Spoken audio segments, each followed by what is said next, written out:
નમસ્કાર મિત્રો, જય હિન્દ, જય ભારત. સ્વાગત છે તમારું આપણી યુટ્યુબ ચેનલ મિસ્ટર વિજય પોઈન્ટ એજ્યુકેશનમાં. તો મિત્રો, ગુજરાત પેન્શન વધારો, નાણાં મંત્રાલયે કર્યો મોટો આદેશ.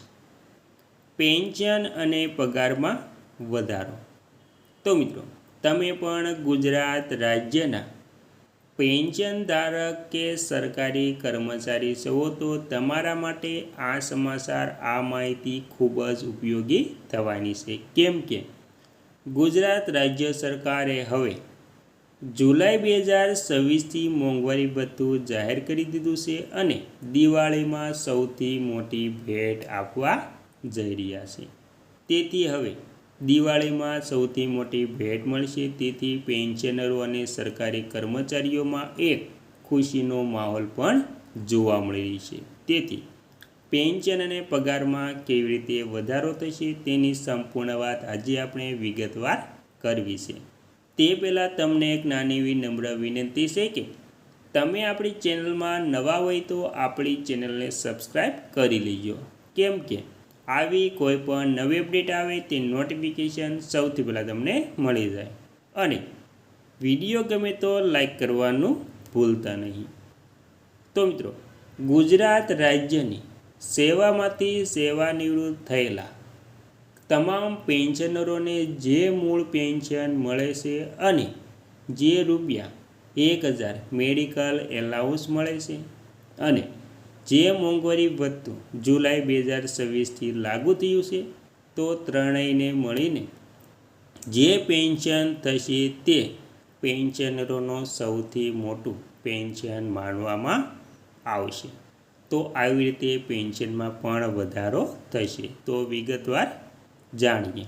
તેમાં જે નાણાં મંત્રાલયે સ્પષ્ટ કર્યું છે કે 8મા પગાર પંચને પોતાનું કામ પૂરું કરવા 18 મહિનાનો સમય અપાયો છે, જેનાથી મે 2027 સુધીમાં અંતિમ રિપોર્ટ આવશે.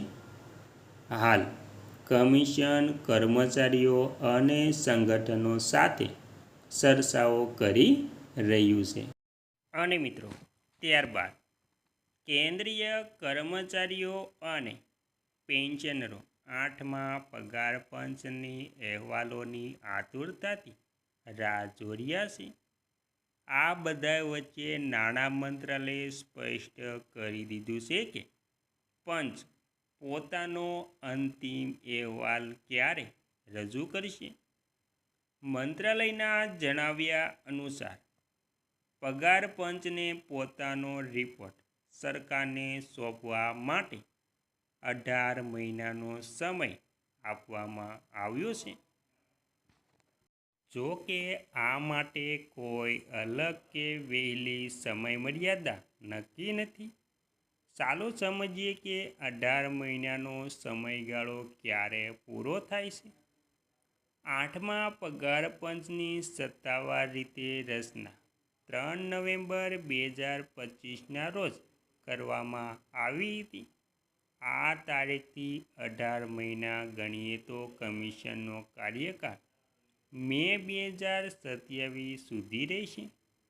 એટલે કે પંચ મે 2027 સુધીમાં પોતાનો ફાઇનલ રિપોર્ટ તૈયાર કરીને સરકારને સુપરત કરશે. અને ત્યારબાદ જ્યારથી 8મા પગાર પંચની રચના થઈ છે ત્યારથી પંચ એક્શનમાં છે. કમિશન હાલમાં કર્મચારી સંગઠનો, ટ્રેડ યુનિયનો, પેન્શનર સંસ્થાઓ અને અન્ય તમામ હિસ્સેદારો સાથે સીધી વાતચીત કરી રહ્યું છે. આ પરામર્શ પ્રક્રિયાનો મુખ્ય હેતુ એ છે કે પ્રસ્તાવનો અંતિમ સ્વરૂપ આપવા પહેલાં તમામ જૂથોને તેમની ચિંતાઓ અને જરૂરિયાતો રજૂ કરવાની સુપરત તક મળી છે. અને ત્યારબાદ આ માટે વિવિધ રાજ્યો અને કેન્દ્ર શાસિત પ્રદેશોમાં સતત બેઠકો યોજાઈ રહી છે. અત્યાર સુધીમાં જયપુર, ચેન્નઈ, પોંડિચેરી અને છત્તીસગઢ જેવા શહેરોમાં ખાસ બેઠકોનું આયોજન કરવામાં આવ્યું છે. આ ચર્ચાઓ અને મૂલ્યાંકનોના આધારે કમિશન સરકારને પોતાનો અંતિમ રિપોર્ટ સોંપશે, જેમાં કેન્દ્રીય કર્મચારીઓ અને પેન્શનરોના પગાર ભથ્થા, પેન્શન અને સેવાની શરતો અંગે મહત્ત્વની ભલામણો હશે. અને મિત્રો, ત્યારબાદ મહત્ત્વની વાત કરીએ સંસદમાં નાણાં મંત્રાલયનો જવાબ. તાજેતરમાં જ લોકસભામાં નાણાં મંત્રાલયને આ અંગે સવાલ કરવામાં આવ્યો હતો કે તેના જવાબમાં સરકારે પુનરોચ્ચ કર્યો હતો કે 8મો પગાર પંચ તેની રચના 18 મહિનાની અંદર પોતાની ભલામણો રજૂ કરશે. સરકારે એ પણ પુષ્ટિ કરી છે કે પંચ દ્વારા હજુ સુધી તેનો અહેવાલ રજૂ કરવામાં આવ્યો નથી. ખાસ વાત એ છે કે કમિશન પોતાના કામનો નિયમિત રિપોર્ટ સરકારને આપવા માટે બંધાયેલું નથી. કમિશન પોતાની કામગીરી પ્રક્રિયાઓ જાતે નક્કી કરવા માટે સંપૂર્ણપણે સ્વતંત્ર છે. ત્યારબાદ વચગાળાનો રિપોર્ટની શક્યતા. એક શક્યતા એવી પણ છે કે જે મુદ્દાઓ પર કમિશન અંતિમ નિર્ણય લઈ લેશે તેના માટે તે વચગાળાનો અહેવાલ ઇન્ટરિમ રિપોર્ટ રજૂ કરી શકે છે. પરંતુ તેનો અર્થ એ બિલકુલ નથી કે અંતિમ રિપોર્ટ નિર્ધારિત તારીખ પહેલાં જ આવી જશે. હાલ પૂરતું મે 2027 ભલામણો રજૂ કરવા માટે એકમાત્ર સત્તાવાર સમયમર્યાદા છે. આ સાથે જ આ ભલામણો ક્યારથી અમલમાં આવશે તે અંગે પણ સરકારે હજુ સુધી કોઈ તારીખ નક્કી કરી નથી.